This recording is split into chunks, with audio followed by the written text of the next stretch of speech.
अस्सलाम वालेकुम। आज हम ऑक्सफोर्ड की मैथ्स की बुक काउंटडाउन 7 का यूनिट 10 देख रहे हैं, जो कि फैक्टराइजेशन के बारे में है। और उसकी एक्सरसाइज 10A आज हम करेंगे और उसको समझेंगे। तो MSCS लर्निंग फैसिलिटेशन सेंटर की तरफ से मैं हूं फ़र्रुख, और कोशिश करते हैं कि आज आपको ये लेसन अच्छे से समझ में आ जाए। तो जनाब, पहले तो ये समझते हैं कि फैक्टराइजेशन क्या होती है। ठीक है, फैक्टराइजेशन हम क्यों करते हैं, ये लफ्ज़ फैक्टराइजेशन कहाँ से आया। तो कुछ चीज़ें तो आपको याद होंगी पहले से। फॉर एग्ज़ाम्पल मैं आपसे कहूँ कि फैक्टर्स क्या होते हैं, तो क्या आप बता सकते हैं? तो ज़रा जल्दी से हम इसको एक नज़र देखते हैं। अगर मैं कहूँ कि आप मुझे 12 के प्राइम फैक्टर्स बताएं, तो आप कहेंगे 12 के प्राइम फैक्टर्स हैं 2 6 12, 2 3 6, 3 1 3, 2 इंटू 2 इंटू 3। किसी चीज़ को इस तरह से लिखना कि वो मल्टीप्लिकेटिव्स अपने मल्टीपल्स की शक्ल में आ जाए। कि 12 के फैक्टर्स हैं और 2 का मल्टीपल 12 है, 2 का मल्टीपल 12 है, 3 का मल्टीपल 12 है। ठीक है, तो फैक्टर्स और मल्टीपल्स एक दूसरे के कन्वर्सली यूज़ हो सकते हैं ना। तो 12 को ऐसा लिखा कि ये अपने फैक्टर्स में तोड़ दिया गया, और फैक्टर्स जो हैं वो एक दूसरे से मल्टीप्लाई करते हुए लिख दिए गए कि 12 इन छोटे कंपोनेंट से मिलके बना है। ठीक है, गिवन दैट के जो फैक्टर्स हैं वापस से मल्टीप्लाई हो रहे हैं। इस काम को करने को फैक्टराइजेशन कहते हैं। अब 12 को हमने छोटे छोटे टुकड़ों में तोड़ा, इससे हमें कुछ ख़ास क्या फ़ायदा इस वक्त हो रहा है तो वो तो समझ में नहीं आ रहा। लेकिन बाज़ औक़ात अलजेब्रिकली क्या होता है कि हमारे पास कुछ वैल्यूज़ होती हैं। For example a square plus 2ab plus B square is equals to 0, और हम ये जानना चाहते हैं कि ए और बी की वैल्यूज़ के बारे में कुछ हम बेहतर जान सकें। A is equals to what, B is equals to what, कुछ जान सकें। तो हम बहुत से बहुत ये कर सकते हैं कि हम चीज़ों को जो ऐड या सब्ट्रैक्ट हो रही हैं उन चीज़ों को इज़ इक्वल्स टू की दूसरी तरफ ले जाएं। शायद यूँ हो जाए A square is equals to -2ab minus B square.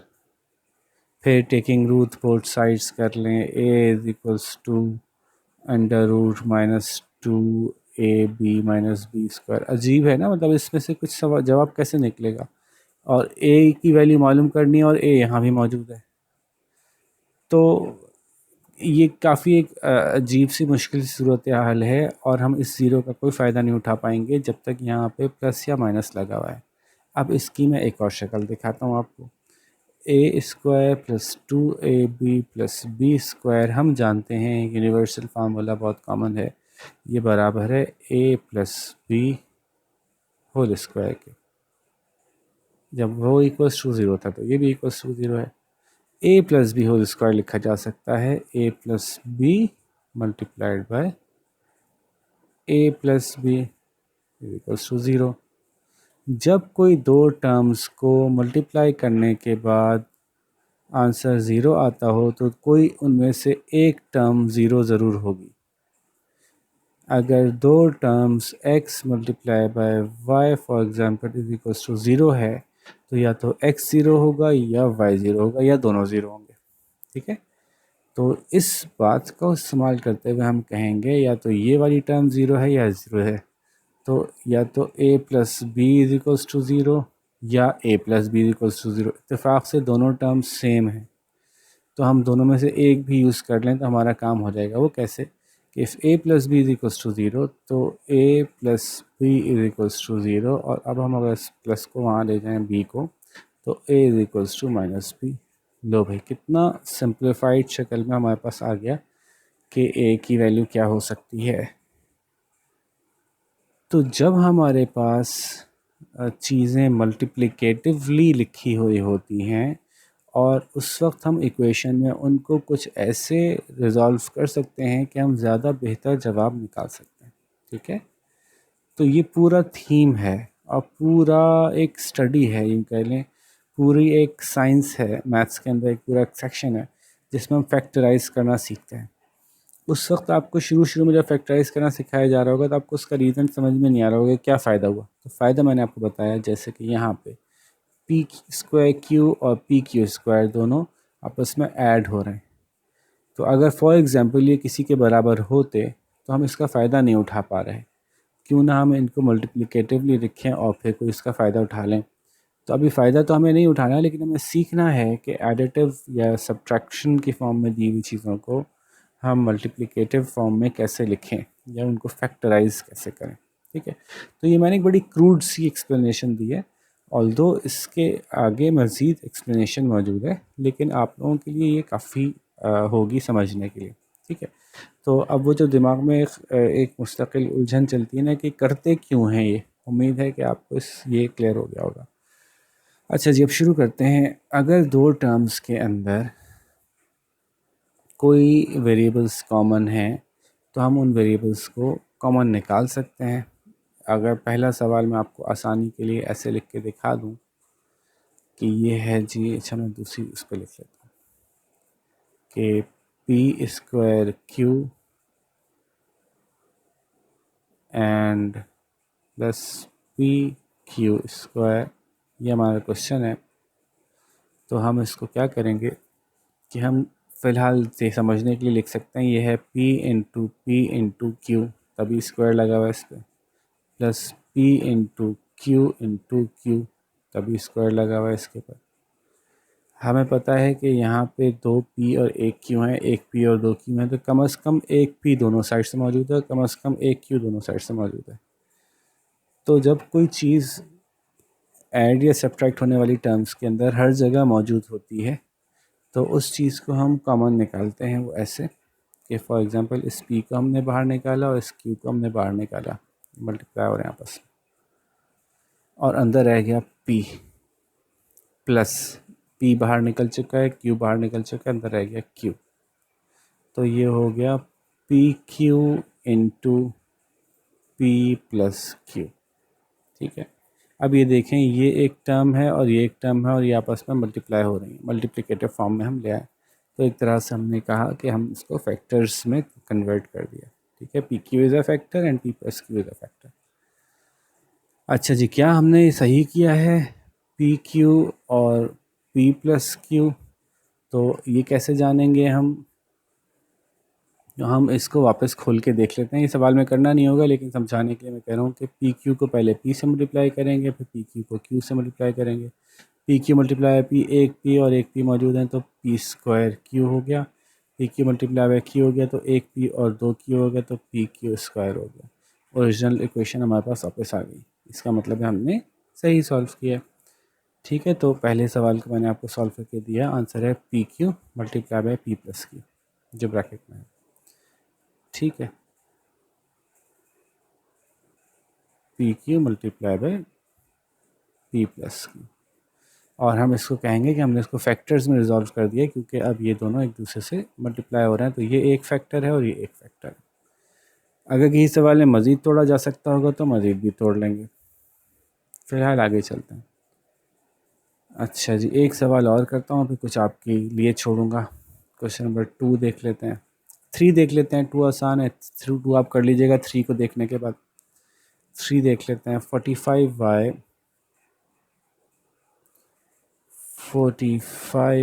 की पावर 4 माइनस 9xy की पावर 3। ठीक है, क्या ढूंढना है हमें कि इन दोनों में हम क्या चीज़ें कॉमन निकाल सकते हैं, कांस्टेंट्स में से भी और वेरिएबल्स में से भी। तो देखते हैं कि क्या निकाल सकते हैं। अगर गौर करें तो 45 और 9 दोनों किसी के टेबल में आते हैं जी, 9 के टेबल में आते हैं। तो मैं 45 को लिख सकता हूँ 9 इंटू 5y की पावर 4 माइनस 9xy की पावर 3। कम से कम चीज़ जो दोनों में कॉमन हो उसको कॉमन निकाला जा सकता है। तो इसके पास 4 वाई हैं, इसके पास 3 वाई हैं, तो हम 3 वाई कॉमन निकाल सकते हैं। इसके पास एक 9 है, इसके पास एक 9 है, तो हम एक 9 कॉमन निकाल सकते हैं। अंदर क्या बचेगा इसमें एक 5 बच जाएगा। 3 वाई बाहर आ चुके हैं, इसमें एक वाई बच जाएगा, माइनस वैसे ही आ जाएगा। 9 बाहर आ चुका है, 3 वाई बाहर आ चुके हैं, तो एक एक्स बच जाएगा। ठीक है, अच्छा, ये जो मैं लफ्ज़ यूज़ कर रहा हूँ ना, कुछ ये नॉन मैथमेटिकल टर्म्स हैं, लेकिन आसानी से समझाने के लिए कह रहा हूँ। 3y बाहर आ चुके हैं, मतलब y की पावर 3 बाहर आ चुका है, लेकिन आपको ताकि ये फेमिलियर रहे, आसान लगे, इसलिए मैं थोड़ा सा लेमैन टर्म्स यूज़ कर रहा हूँ। तो यह देखें, ये एक टर्म है और ये एक टर्म है और ये दोनों आपस में मल्टीप्लाई हो रही हैं, तो हमने इसको फैक्टराइज कर लिया। ठीक है, तो कांस्टेंट्स भी बाहर निकलेंगे। अच्छा, ये जो मैंने किया है 9 इंटू 5, ये करने की ज़रूरत नहीं पड़ेगी आगे, मुझे तो याद ही है 9 की टर्म में 45 आता है, तो मैं डायरेक्ट 9 बाहर निकाल सकता हूँ। लेकिन आपकी आसानी के लिए मैंने ये स्टेप ऐड किया और अभी फ़िलहाल आप ये स्टेप यूज़ करेंगे, आगे जाके फिर इसको डिस्कार्ड किया जाएगा। नेक्स्ट क्वेश्चन देखते हैं। चूँकि क्वेश्चन 2 बिल्कुल ऐसा ही था, तो क्वेश्चन 2 नहीं किया मैंने, 3 कर दिया आपके लिए। 2 भी आप निकाल सकते हैं, ठीक है। अच्छा, 4 देखें, 6 और 12 मल्टीपल हैं, पी क्यू है, ये आप कर सकते हैं। ये देखिए 5 है, 15 है, मल्टीपल 5 का फैक्टर 15 का फैक्टर 5 है, तो आप निकाल सकते हैं इसमें से भी चीज़ें। ठीक है, तो ये मैं नहीं करके दिखा रहा, 6 मैं करके दिखाता हूँ, इसमें कुछ थोड़ा सा नया हुआ है। सवाल उतारते हैं हम। xy plus x plus y plus 1।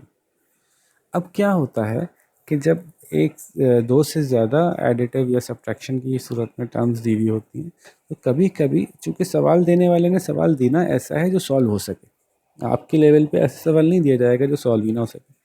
तो ये ध्यान में रखें कि इसको कुछ ऐसा रीअरेंज करूँ मैं कि ये सॉल्व हो जाए। और क्या होता है कि अगर 4 टर्म्स होती हैं तो आमतौर पे 2-2 का पेयर बना के भी हम कॉमन निकाल सकते हैं। वो कैसे? देखें, इन दोनों में x कॉमन नज़र आ रहा है और अगर मैंने x निकाल दिया तो यहाँ y बच जाएगा और यहाँ खाली 1 बचेगा। जब कहीं ऐसा होता है कि हम जैसे कि मैं इसमें से x कॉमन निकालता हूँ, तो ब्रैकेट के अंदर बचेगा, x जा चुका है, y बचेगा। जब ये वापस ब्रैकेट हटाएंगे तो x मल्टीप्लाई बाय y से xy आ जाएगा, प्लस वैसे ही रहा। यहाँ क्या बचा? यहाँ 1 बचेगा। क्यों? क्योंकि जब x 1 से मल्टीप्लाई होगा तो वापस x बन जाएगा। तो कॉमन निकालते हुए हम इस बात का ख्याल रखेंगे यहाँ पे अंदर आने वाली चीज़ें ऐसी हों कि बाहर वाली चीज़ इस अंदर वाली चीज़ से मल्टीप्लाई होकर वापस हमारे पास असल शक्ल आ जाए। तो ये बहुत आसान कर देता है हमें फैसला करने के लिए कि अंदर क्या बचेगा।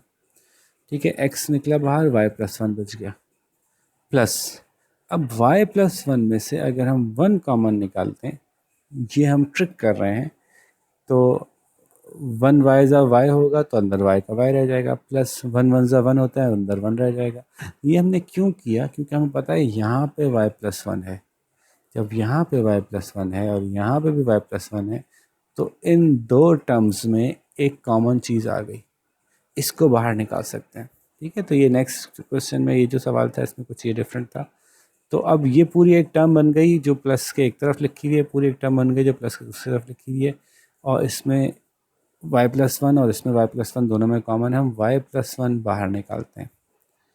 इसमें से जब y प्लस 1 निकल गया तो क्या बचा? x प्लस, इसमें से y प्लस 1 निकल गया, क्या बचा? 1।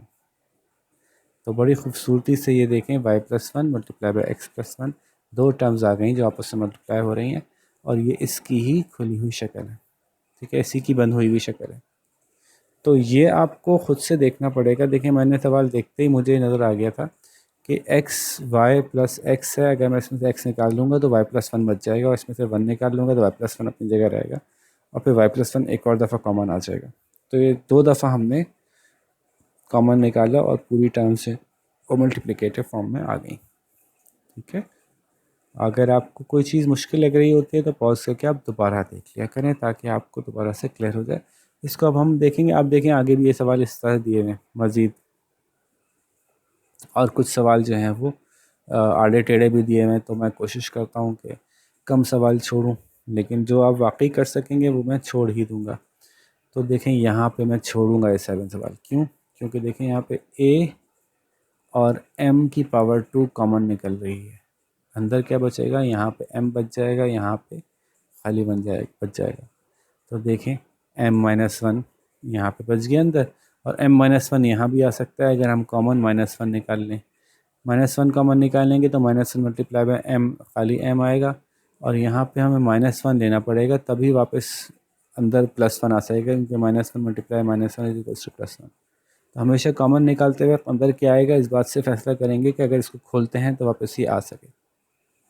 तो अब आप यहाँ से आगे बिल्कुल एग्जैक्टली इसी सवाल की तरह कर सकते हैं। तो इसको करके देखिएगा, नहीं हो तो आप पूछ लीजिएगा फिर मुझसे दोबारा, ठीक है। अच्छा जी, क्वेश्चन 7 मैंने आपको हिंट दे दिया। क्वेश्चन 8 देखते हैं कि क्वेश्चन 8 में क्या होगा। अब ये अगर आपको फार्मूला मैंने आपको बताया था याद हो कि इससे पिछली ही एक्सरसाइज में जब हमने काम कर रहे थे चैप्टर 9 के अंदर, तो हमने बात की थी कि 3 तरह के फार्मूले आपको लाजमी हर वक्त याद होने चाहिए अलजबरा में। वो 3 फार्मूले कौन से हैं, ज़रा रिमाइंड करा लेते हैं अपने आप को। और फैक्टराइजेशन में भी उनका काफ़ी इस्तेमाल है। वो है A square plus 2ab plus B square is equals to A plus B whole square, A square minus 2ab plus B square is equals to A minus B whole square, और A plus B और A minus B is equals to A square minus B square. ये 3 फार्मूले हैं जो आपको याद होने चाहिए। कहीं भी आपको इस तरह की शक्लें नज़र आएँ तो आप समझ जाएं कि ये मैं इसको फार्मूले में बंद करके फैक्टराइज़ कर सकता हूँ। तो दोबारा देखते हैं जी हम अपने काम को कि यहाँ पे सवाल जो हमारे लिए मौजूद है, क्या इसमें कोई ऐसी शक्ल बन रही है। जी जनाब, क्वेश्चन नंबर 8 देखें गौर से, तो ये बन रही है। क्योंकि देखें ये पूरी टर्म तभी स्क्वायर में कन्वर्ट हो सकती है जब यहाँ वाला टर्म जो है वो किसी का स्क्वायर हो। तो नज़र आ रहा है एक परफेक्ट स्क्वायर है, 9 जो है 3 का स्क्वायर है। ये वाली टर्म तभी पूरा स्क्वायर बन सकती है जब इसके साथ जो कांस्टेंट है ये भी कोई स्क्वायर बन सकता हो। तो नज़र आ रहा है 2 का स्क्वायर है। तो देखते ही पता चल गया कि सवाल देने वाले ने सोच समझ के सवाल दिया है, और ये जो है ये कन्वर्ट हो जाएगा ए प्लस बी होल स्क्वायर में। कैसे, अब देखते हैं हम। यहाँ पे जल्दी से मैं ऐड कर दूँ, पहले तो ये ज़रा साफ़ कर दूँ थोड़ी गंदगी को। जी, तो अब हम यहाँ पे ऐड करते हैं। सवाल है 4a square plus 12ab plus 9b square, और क्या बन रहा है जी। पहले तो हम इसको स्क्वायर की शक्ल में दें। इस पूरे को स्क्वायर बनाने के लिए 2 स्क्वायर ए स्क्वायर प्लस, इसको भी तोड़ देते हैं। हमें पता है कि ये 12 के अंदर एक फार्मूले में हमारा 2 आता है। तो 12 के फैक्टर्स और क्या हैं, 12 इंटू 2 इंटू 3 ए इंटू बी, ठीक है ये टूट गया। प्लस 9 था ये, तो 9 जो है वो 3 का स्क्वायर है, बी का स्क्वायर। तो अब ये देखें ये पूरा 2a स्क्वायर बन गया प्लस 2, ए की जगह 2a है तो देखें ये रहा 2 ये रहा a इंटू 2a। बी की जगह 3b है तो ये रहा 3 ये रहा b 3b। तो देखें A square plus 2ab plus B square की शक्ल आ गई। तो हम यहाँ लिखेंगे हेयर, नहीं बल्कि सॉरी लिखेंगे वी नो दैट। अब ये मैं एक दफ़ा लिख रहा हूँ, आगे फिर खुद ही लिखिएगा, मैं जल्द डायरेक्ट कर दिया करूँगा कि इसको लिखने में भी टाइम वेस्ट होता है, वीडियो बहुत लंबी हो जाती है। We know that a square plus 2ab plus B square is equals to A plus B whole square. Here a is equals to 2a, b is equals to 3b। सो इस equation को हम नाम देंगे equation 1। So 1 becomes a plus b का whole square. अच्छा, अब इसको हम लिख सकते हैं 2a plus 3b multiplied by 2a plus 3b। जब कोई टर्म 2 दफ़ा आएगी तभी उसके पर स्क्वायर लगेगा। तो ये देखें आपस में मल्टीप्लाई हो रही हैं, मल्टीप्लिकेटिव फॉर्म में लिख दिया, यानी आपने फैक्टर्स निकाल दिए। ठीक है जी, तो ये हमने फार्मूला को यूज़ किया और फार्मूले की मदद से सवाल सॉल्व कर लिया, ये हो गया। अब आगे देखते हैं जी, अब इसमें क्या हो सकता है। अब इसको थोड़ा सा गौर से देखें तो लग रहा है पता नहीं ये तो हो ही नहीं सकेगा, अजीब, ना तो ये a स्क्वायर प्लस 2ab वाली शक्ल लग रही है ना ये कोई और। तो देखें मैं फिर समझाऊँ आपको कि हमें ये पहले से पता होना चाहिए कि सवाल सॉल्व हो सकता है तभी दिया गया है, ठीक है। और इसको किसी ऐसी शक्ल में लाना है, कॉमन निकाल के लाएंगे या फार्मूले में डाल के लाएंगे, 2 ही रास्ते हैं आपके पास, या तो कॉमन निकलेगी कोई चीज़ या फिर फार्मूले में जाएगी। तो लेट्स सी कि ये क्या निकलता है, कॉमन निकालते हैं हम इसमें से या फार्मूले में डालते हैं। अब शर्त क्या है कि आपका जो दिमाग है ना वो ऐसा चल रहा हो कि आपको इसमें से चीज़ें नज़र आना शुरू हो जाएं कि अरे ये मैं ऐसे घुमा दूंगा ना तो ये काम हो जाएगा। अब देखें इसमें ट्रिक बताता हूँ मैं आपको, सवाल उतार लूँ पहले। सवाल है जी X square minus P plus Q X plus P Q. मुझे दिख रहा है कि एक्स पी या पी एक्स और क्यू एक्स हो सकता है। अगर पी एक्स और क्यू एक्स हो सकता है तो फिर शायद हम कॉमन निकालने की कंडीशन में आ जाएंगे। देखते हैं जी, मैं यहाँ पे आपको सॉल्व करके दिखाता हूँ। इसको हम खोलते हैं पहले, ये बिला वजह बंद है। तो एक्चुअली बच्चों को प्रॉब्लम यहाँ आती है कि जब हमें पहले ही ब्रैकेट से बंद करना है, ये ब्रैकेट में बंद है तो हम इसको खोल क्यों रहे हैं। इसलिए खोल रहे हैं ताकि बेहतर तरीके से बंद हो सके, क्योंकि ये अभी एडिटिव सब्ट्रैक्शन की फॉर्म में, मल्टीप्लिकेशन में नहीं है। तो ये हो जाएगा minus P x minus plus minus Q x और ये रहा प्लस पी क्यू। अब इन दोनों को एक साथ करते हैं, इन दोनों को एक साथ करते हैं। तो इन दोनों को लेते हैं तो देखें इन दोनों में x कॉमन है। x एक तरफ किया, अंदर बचा खाली x, माइनस x निकल चुका, इसमें बचा p। इसमें से कॉमन निकालते हैं, दोनों में q कॉमन है, निकालते हैं माइनस q कॉमन, क्योंकि ये माइनस बाहर लगा हुआ है। माइनस q कॉमन निकाला तो अंदर बचेगा x, और यहाँ पे प्लस साइन तब वापस आएगा जब मैं यहाँ पे बचाऊँ माइनस p, क्योंकि माइनस माइनस प्लस हो जाएगा और q और p मिलकर pq बन जाएगा। गौर करें, देखें कितनी खूबसूरती से हमारे पास एक और कॉमन आ गया। फिर हम लिखते हैं x माइनस पी कॉमन और अंदर रह गया x माइनस क्यू, आ गया ये फैक्टर्स की शक्ल में। ठीक है, तो ये देखने की आदत आपको हो जाएगी। अब आपने इनफ क्वेश्चन अगर सॉल्व कर लिए तो आपको इवेंचुअली ये मिल जाया करेगा। ये मुश्किल नहीं है, ये मिल जाया करेगा आपको। ठीक है, तो 9 भी मैंने कर दिया। इसलिए देखिए मैं ज़्यादा सवाल करके दे रहा हूँ, आपको करने के लिए कम ही छोड़े हैं मैंने। अब आप कहेंगे सर इसमें कैसे करें, A B C minus A B minus C plus 1, ये कैसे होगा, ये क्या करेंगे इसको। तो ज़रा 1 मिनट वीडियो को पॉज करके ना कोशिश कर लें, उसके बाद मैं करके दिखाता हूँ। आप एक अटैम्प्ट ज़रूर कर लें और गौर से देखें कि इसमें 4 एलिमेंट्स मौजूद हैं, और देखें इन दोनों में ए बी और ए बी कॉमन है। अब अगर ए बी बाहर निकलता है तो इसमें रह जाएगा सी और यहाँ पे रह जाएगा 1। तो देखें, और इसमें से अगर हम निकालने -1 तो ये रह जाएगा सी माइनस वन, सी माइनस वन। हो गया सॉल्व। तो ये सिर्फ घबराए बगैर आपको थोड़ा सा जो है वो गौर करना है और आपको समझ में आ जाएगा कि सवाल कैसे होगा। क्वेश्चन नंबर 11 देखें, इतनी बड़ी बड़ी टर्म्स देती हैं लेकिन इसमें भी कोई मसला नहीं है। P plus Q plus R इसमें मौजूद है, P plus Q plus R इसमें मौजूद है, P plus Q plus R इसमें मौजूद है। तो ये कॉमन बाहर आ जाएगा, अंदर बचेगा A B plus B C plus C A. इसको खोल लेंगे तो थोड़ा सा और बेहतर शक्ल में आ जाएगा। तो मैं इसको यहीं कर देता हूँ सवाल को, कि मैंने P plus Q plus R को कॉमन निकाला इन सब में से, तो अंदर बच गया ए बी, सॉरी